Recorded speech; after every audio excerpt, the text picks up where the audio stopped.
Compañeros, muy buenas tardes. Un gusto saludarlos nuevamente a través de este medio, deseándoles pues sobre todo lo mejor. Vamos a continuar con nuestra clase de Historia de la Salvación. Esta es una de las materias básicas, como lo hemos venido apuntando. Y bueno, pues para ello cada uno de ustedes ya tiene en su casa pues este manual, que es el de Historia de la Salvación. Hoy vamos a la página 15, la página 15 de tu manual. Prácticamente vamos a terminar con la primera parte del libro del Génesis. Yo quisiera advertirles pues que en esta materia, que es Historia de nuestra Salvación, en esta materia de manera panorámica, de manera muy superficial, vamos a ver toda la Biblia, se podría decir, los 73 libros de la Biblia.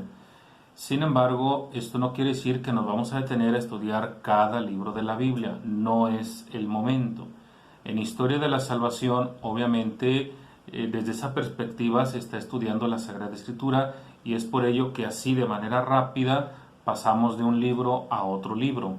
El libro del Génesis consta de 50 capítulos y los primeros 11 capítulos, que son los que estamos ahorita prácticamente estudiando de manera muy superficial con esta intención de Historia de la Salvación, pues prácticamente hoy los vamos a terminar y ya en la siguiente clase vamos a comenzar a partir del capítulo 12 al capítulo 50 del Génesis, que es el ciclo de los patriarcas. Ahí de manera así pero muy sintetizada vamos a hablar de Abraham, de Isaac y de Jacob. Pero vuelvo a repetir, no es el estudio particular de cada uno de los libros del Pentateuco, no. Esa es otra materia que estoy llevando con otro grupo, que sin embargo tú puedes también tomar esa clase y bueno, pues lo vas como empalmando, ¿no?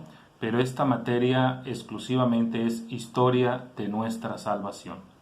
Entendido esto, pues vamos a ponernos en manos del Señor, vamos a hacer nuestra oración.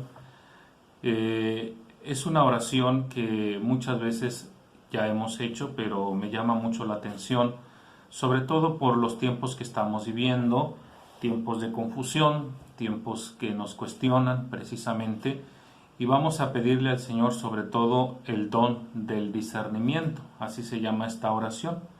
Oración para pedir el don del discernimiento. Decimos en el nombre del Padre, del Hijo y del Espíritu Santo. Amén.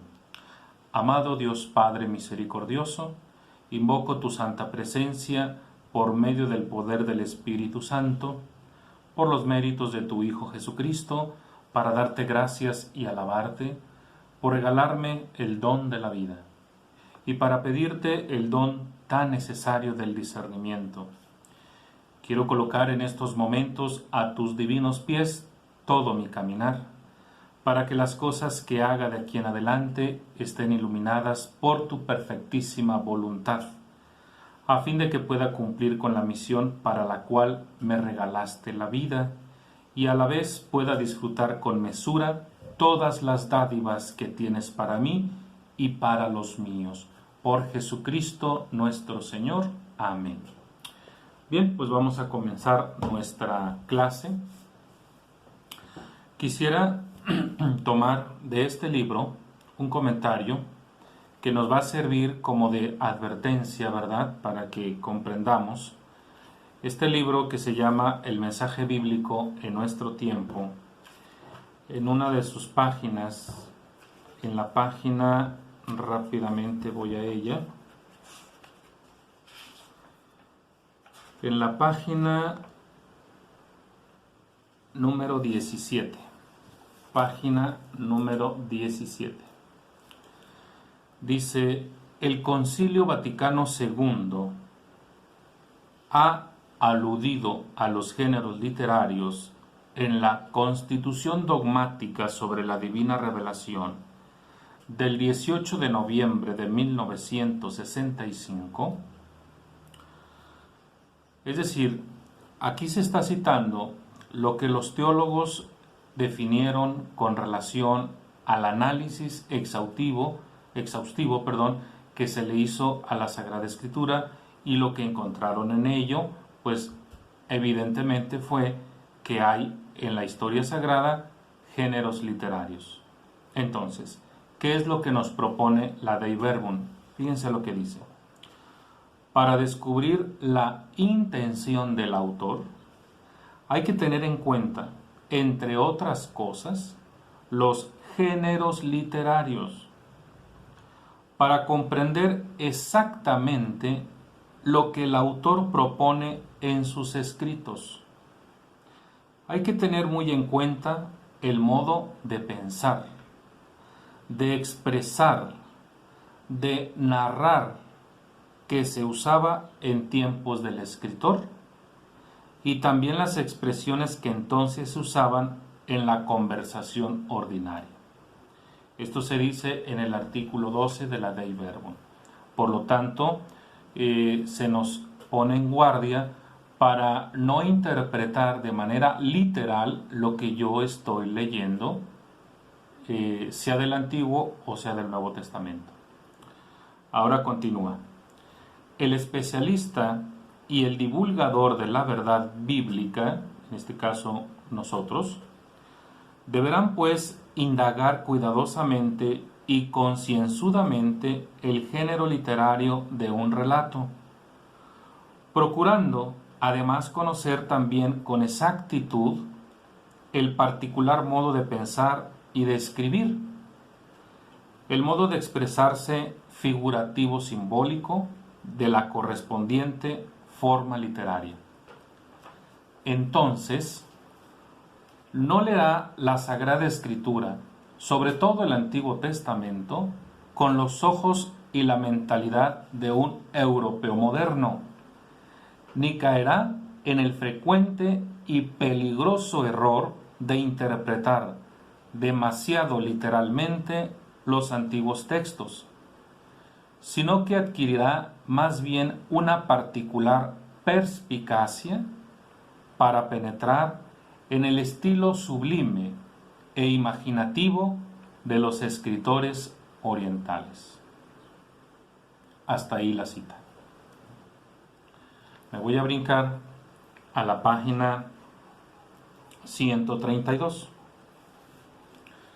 En la página 132, aquí también viene otro artículo muy importante.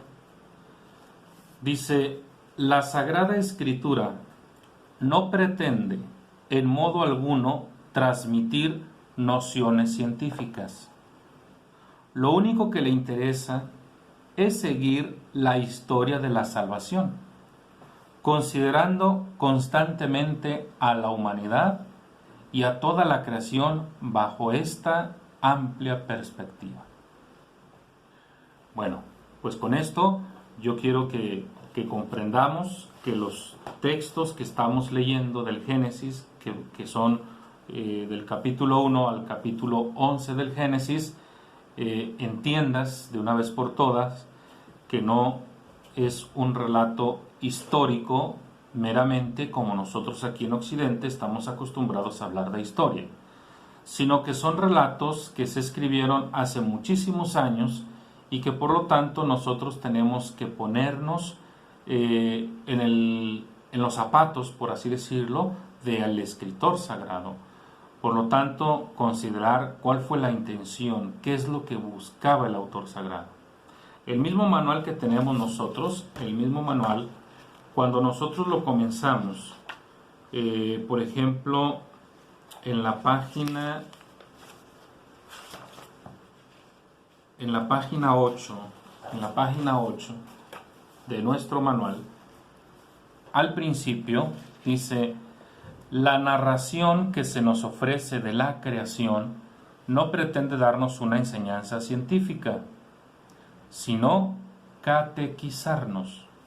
Esto vale para todos los 11 capítulos del Génesis, que son los que de pronto entran en cuestión.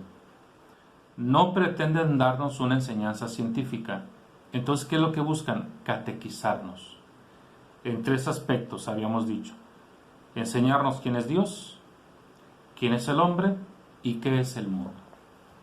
En ese orden de ideas, para que quede claro, Lo que nosotros vamos a estudiar ahora en la página 15 de tu manual, es el punto 1.4, que se titula La difusión del mal.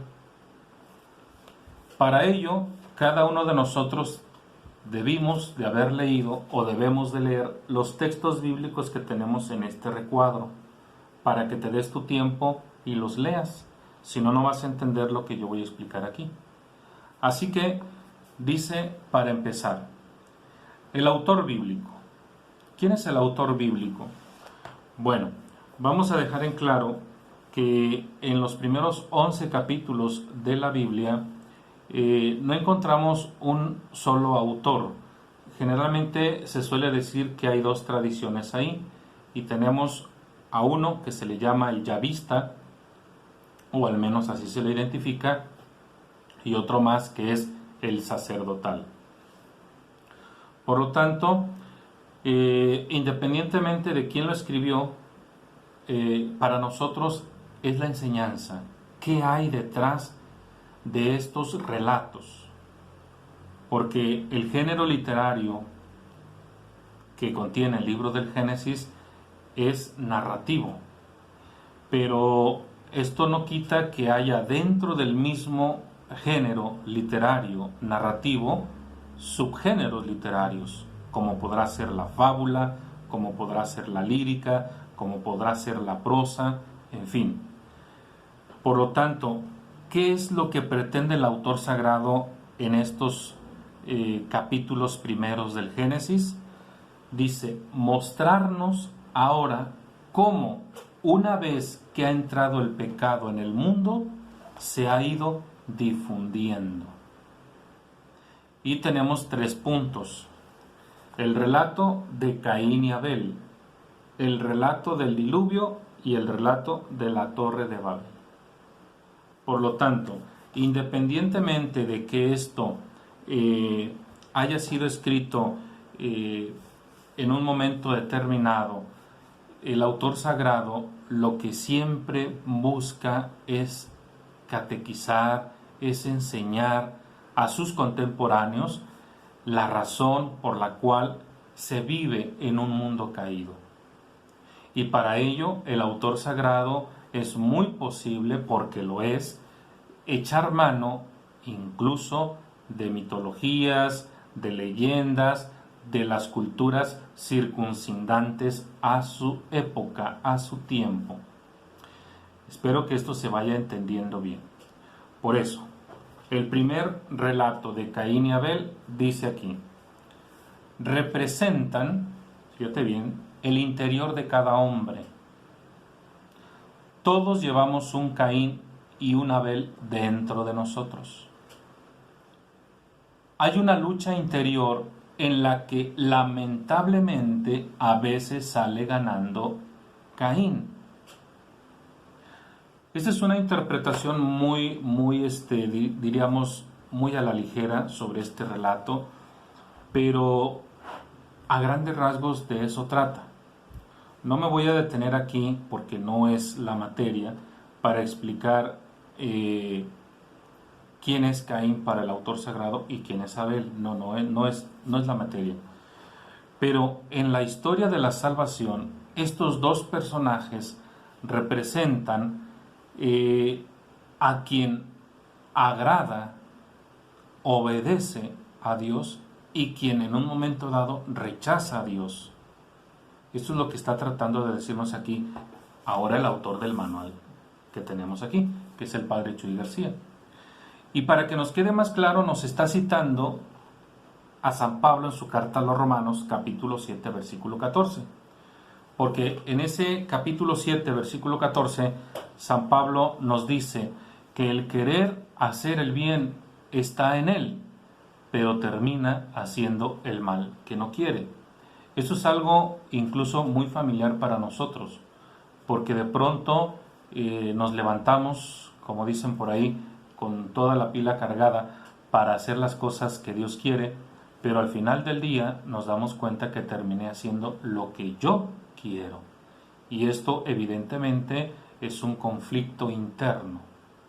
Por eso, desde una interpretación cristiana católica, Caín y Abel representan pues el interior de cada uno de nosotros. Hay una lucha interna entre querer hacer la voluntad de Dios y termino haciendo la voluntad mía. Ahora bien, para el autor sagrado, eso le quedó de manifiesto porque él está palpando en su presente que la humanidad cada día va en decadencia. El comentario que hace el autor de este libro con relación a este relato de Caín y Abel, se los comparto, dice aquí, en la página 109, dice: pero este relato de alcance universal que abarca el periodo comprendido entre Adán y Abraham, no ha sido escrito para proporcionar datos etnológicos. Ok, entonces, ¿para qué se escribió? Fíjense lo que dice aquí. El único móvil para la redacción de estos capítulos ha sido el deseo de demostrar la existencia y la creciente eficacia del mal en la historia de la humanidad. La sombra gigantesca y aplastante de la caída se prolonga a lo largo de los caminos de la humanidad. Hay que reconocer que el escritor sagrado es un experto conocedor de la pedagogía, puesto que su modo de tratar la historia de la humanidad bajo el aspecto de la historia de la salvación es audaz. Entonces, ¿qué se pretende con esto? Bueno, demostrar que una vez que el pecado se filtró, una vez que el pecado entró en el corazón humano, este se va a desarrollar más y más, más y más. Y de ello tú y yo lo sabemos perfectamente bien, porque el día de hoy nosotros estamos siendo testigos de esa secuela del pecado original, que según el relato bíblico fue intencionado por los primeros hombres sobre la tierra, que sería Adán y Eva. Esto lo vimos ya en clases anteriores. Más adelante sigue diciendo aquí el texto, dice: el escritor bíblico no formula ninguna consideración teológica sobre el pecado. Presenta el pecado concreto, el que es perpetrado por un individuo de una estirpe bien determinada. Prueba su tesis sobre la maldad del corazón humano con 3 ejemplos. 1. El fratricidio de Caín, que es el que acabamos de leer. 2. El diluvio. Génesis capítulo 6, versículo 1 hasta el 9, versículo 29. Y 3. La torre de Babel. Génesis capítulo 11, versículos del 1 al 9. Estos 3 relatos de los que yo acabo de hacer mención tienen como objetivo primordial demostrar pues que el pecado se filtró y el pecado se está regando cual cáncer en un cuerpo humano. Bien, continúa el texto. Se trata pues de una narración tipológica de la historia que tiene la finalidad bien definida de ilustrar y evidenciar la situación de la humanidad caída. Hasta aquí lo que dice el autor de este libro, que se llama El mensaje bíblico de nuestro tiempo. Paso a lo que es de la página 15 de nuestro manual al segundo relato, que es el diluvio. Insisto que para esto tú debiste de haber leído los textos bíblicos que encontramos aquí, para que los puedas tener en consideración. Entonces vamos a este siguiente relato del diluvio. ¿Qué dice nuestro manual? Dice en la página 15 el segundo relato del diluvio: el cáncer del mal llega a ciertos límites que Dios no puede tolerar y tiene que intervenir. El hecho de que Dios se arrepienta, según la narración, no indica que Dios se hubiera equivocado, sino que es sólo una forma de expresar que Dios no quiere la muerte del pecador, sino que se arrepienta y que viva. Por eso le dará más tiempo. Cuando nosotros leemos este capítulo 6 del Génesis hasta el capítulo 9, pues es importante que tú identifiques el porqué de este diluvio, cuál fue la razón. Porque no estamos ante un Dios caprichoso o bipolar que de pronto está de buenas y luego está de malas, y cuando está de malas pues entonces castiga a quien le place y porque le place. No, hay una razón. Hay un dicho, nosotros somos muy dados pues también a tener nuestros refranes por ahí, que dice: todo problema tiene una raíz de ser. En la narración bíblica nosotros encontramos el por qué Dios decide en un primer juicio acabar con la humanidad. Y una vez que tú identifiques el por qué, entonces podemos nosotros justificar la acción de Dios. Es decir, tiene razón. Como en su momento, el día de hoy. Si nosotros realmente fuéramos muy honestos con nosotros mismos, estaríamos de acuerdo que lo que Dios haga, que lo que Dios hiciese en estos momentos sería justificable. ¿Por qué? Porque en gran medida no hemos sabido comportarnos como lo que se supone que somos. ¿Y qué se supone que somos? Hijos de Dios. Como no actuamos como hijos de Dios, evidentemente somos merecedores de un castigo. Pero gracias al amor de Dios, a la misericordia de Dios, a la compasión de Dios, esto no ha pasado. Porque sabemos perfectamente bien, porque ya lo venimos estudiando, que uno de los atributos de Dios es que es todopoderoso y que basta con que diga una cosa y se hace al momento. Por lo tanto, si Dios quisiese, acabaría en un 2x3 con esta humanidad que cada día va en decadencia, que no lo respeta, que no le reconoce, que no le glorifica.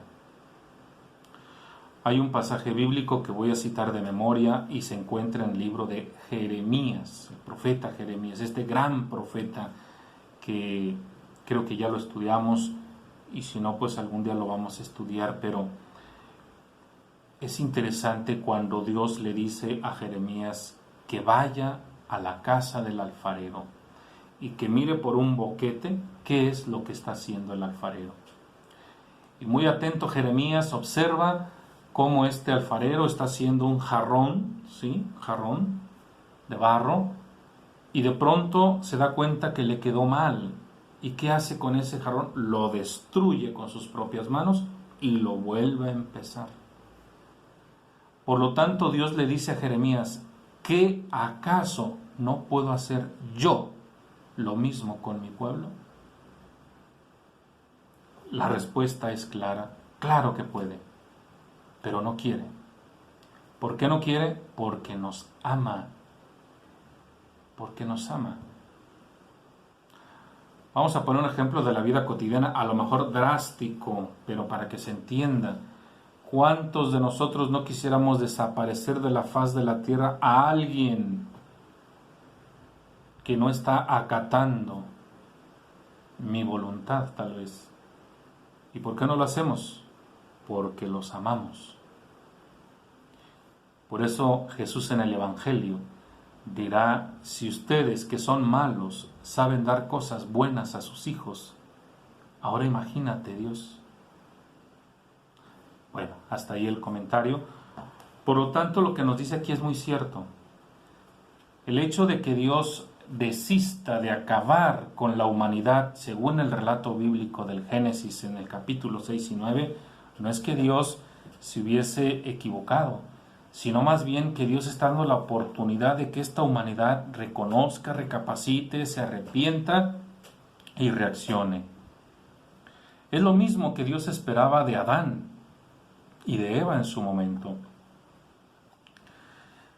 Que en un momento dado estos dijeran: Dios, perdónanos porque nos hemos equivocado, tú nos dijiste que no comiéramos de ese árbol y lo hicimos, y bueno, pues aquí estamos con la cara en alto pidiéndote perdón. Sin embargo, ¿qué hizo Adán? Culpar a Dios en primer lugar. La mujer que tú me diste me hizo caer. Y la mujer, no, la serpiente fue la que me hizo caer. Esto definitivamente que entristeció a Dios. ¿Por qué?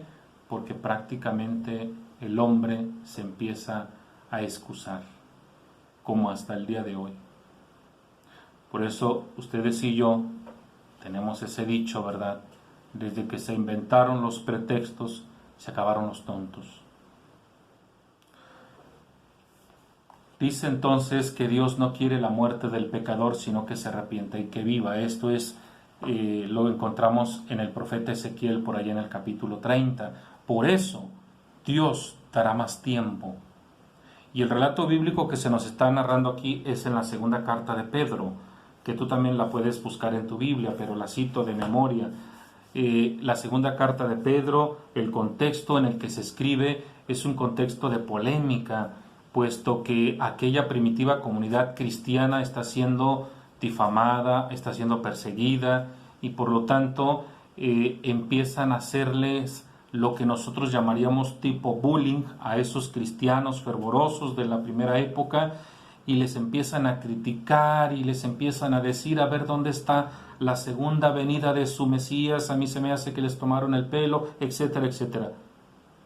Y entonces el autor sagrado de esa segunda carta de Pedro, al pendiente por lo que está atravesando esa comunidad, les escribe esta carta y les dice: ojo, atención, sépanlo bien, para Dios un día es como 1000 años y 1000 años como un día.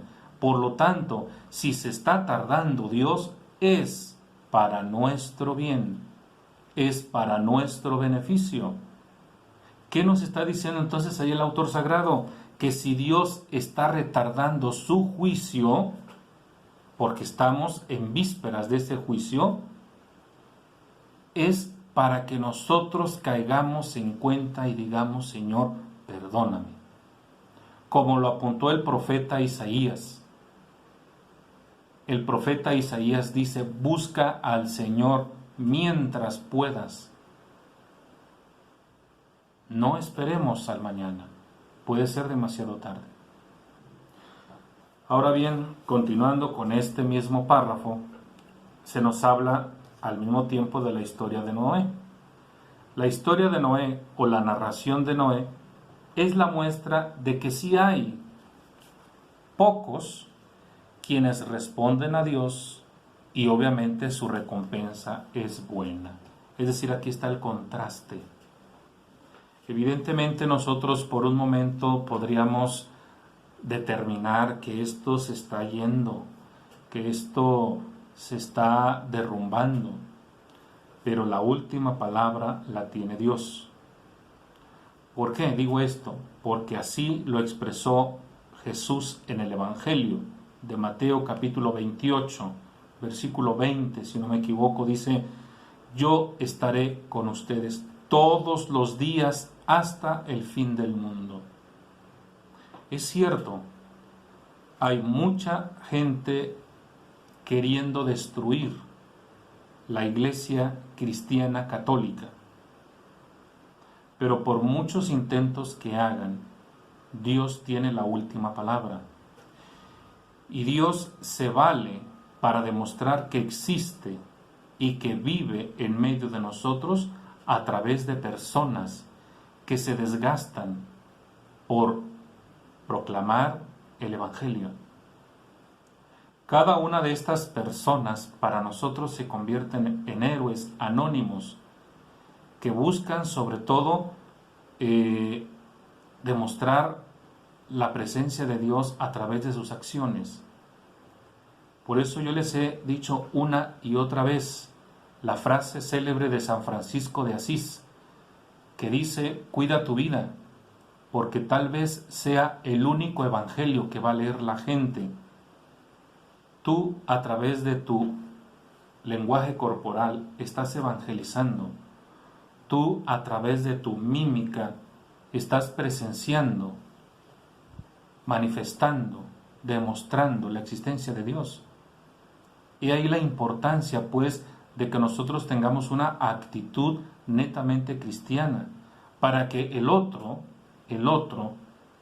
pueda darse cuenta del error en el que se encuentra.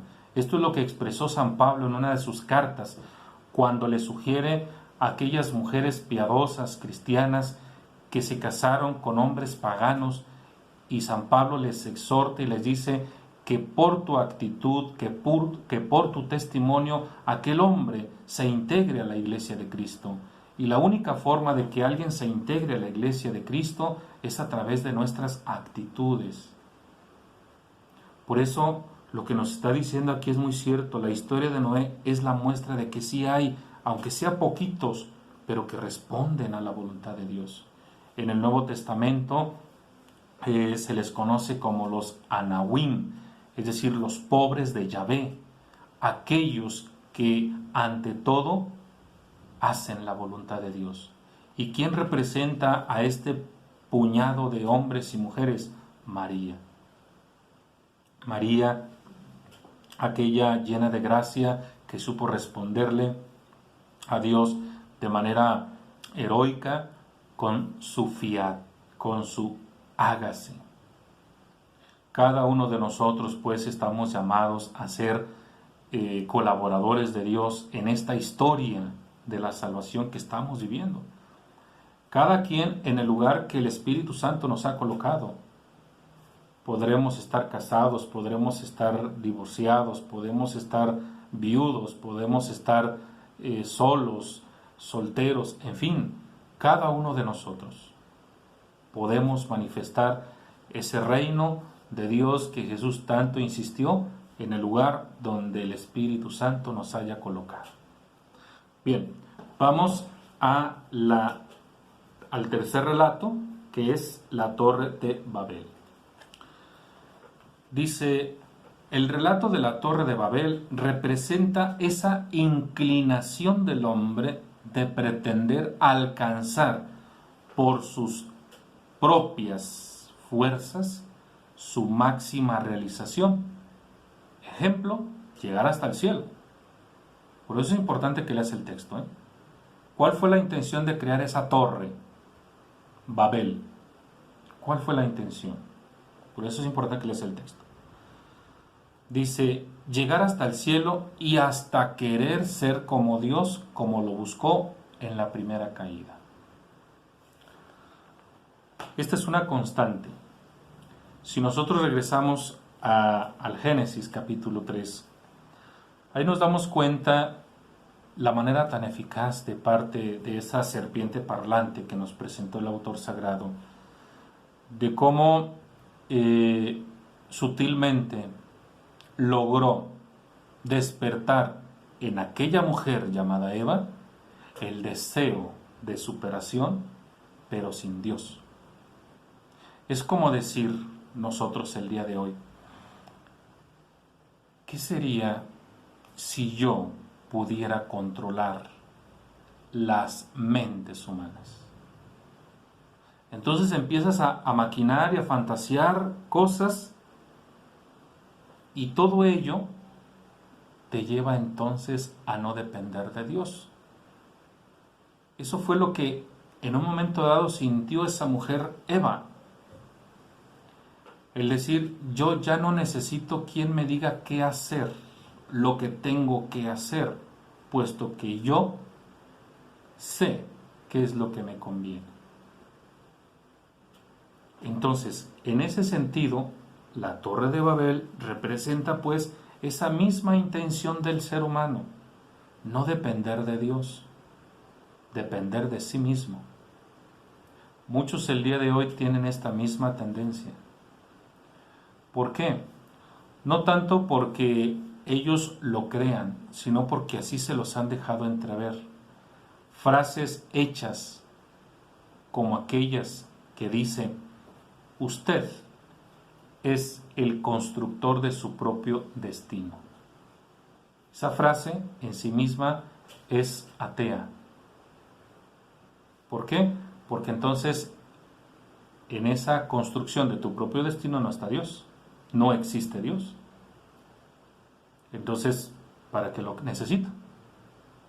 Y mucha gente se ha dejado llevar por esas filosofías pragmáticas que de alguna manera han ido desviando y desviando más y más a la humanidad con respecto a Dios. ¿Qué más dice aquí nuestro manual? El hombre no debe, porque se destruye, construir sin Dios su vida, su mundo. Cuando alguien opta por vivir su vida sin Dios, y si es que conoces a alguien, te darás cuenta, sin que te lo diga, que su vida está vacía. Nosotros tenemos ejemplos de personajes, algunos les llaman artistas, que han optado por la puerta falsa. Y yo siempre he cuestionado ello. Por Dios, digo, si estas personas tenían todo lo que uno podría anhelar, ¿por qué optaron por la puerta falsa? Mi conclusión es que entonces no tenían lo que querían. ¿O es que acaso quisieron vivir su vida al margen de Dios? Porque como lo estudiaremos en su momento en el Evangelio de Lucas, para el autor sagrado, Lucas nos va a demostrar que Cristo es el centro de la historia. Cristo es el centro de nuestra propia historia humana. Sin Cristo, nuestra historia, nuestra vida, no tiene sentido. Y cuando alguien se desprende de Cristo, se desprende de Dios, no le teme a darse un tiro, porque su vida está vacía, no tiene sentido. Por eso dice aquí, el hombre no debe, porque se destruye, construir sin Dios su vida, su mundo. Y la conclusión es esta: si en verdad quiere realizarse, deberá dejar más bien que Dios llegue hasta él. Entre paréntesis, por eso Dios se encarnó. Y yo les he dicho una y otra vez, nosotros cuando nos convertimos en estudiantes de Sagrada Escritura, yo les dije claramente, no estamos aquí para comprender o entender verdades, sino para entrar en una relación con aquel que es uno y trino. Nosotros estamos estudiando Sagrada Escritura para conocer más y más al Señor a través de su palabra y para que mi vida pueda ser plena, pueda ser dichosa y no se convierta en una vida vacía, en una vida sin sentido. Esa es la intención de estudiar Sagrada Escritura. No es para convertirnos tampoco en especialistas en Sagrada Escritura, no, porque eso ya sería biblicismo. Estamos aquí para interactuar con aquel que me ama, con aquel que me llamó por pura gracia. Por eso siempre nuestra intención será buscarlo. ¿Para qué? Para poder dirigir mi vida hacia Él. Es lo que nos está diciendo aquí. Dice, si en verdad quiere realizarse el ser humano, debe dejar más bien que Dios llegue hasta él. Por eso se encarnó. Y seguir el camino que Jesús le marque para construir la ciudad de Dios o el reino de Dios del que Jesús tanto nos habló en el Evangelio. Pues bien, hasta aquí le vamos a dejar a esta materia de historia de la salvación.